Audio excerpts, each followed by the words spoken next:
मराठा आंदोलकों के खिलाफ बढ़ती कड़ी कार्रवाई पर माकप के किसान नेता अजित नवले ने तीव्र प्रतिक्रिया दी है। नवले ने आरोप लगाया है कि आंदोलकों को अन्न और पानी से वंचित करने के लिए सरकारी स्तर पर साजिश रची जा रही है।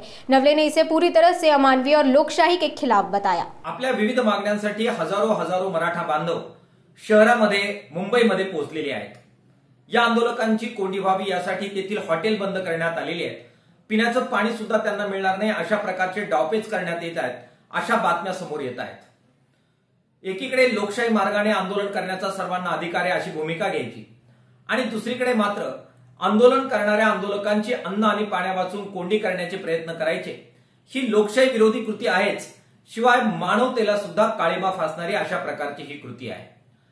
ज्यावेळी अशाच प्रकारे हजारो शेतकरी बांधव किसान सभेच्या नेतृत्वाखाली पायी चालत नाशिक वरून मुंबईला पोहोचले, त्यावेळी ठाणे आणि मुंबईच्या शहरवासियांनी पुढे येत आपल्या घासातला घास आपल्या ह्या शेतकरी भावांना, बहिणींना आणि मायबापांना देत मानवतेचं उत्तुंग दर्शन घडवलेलं होतं।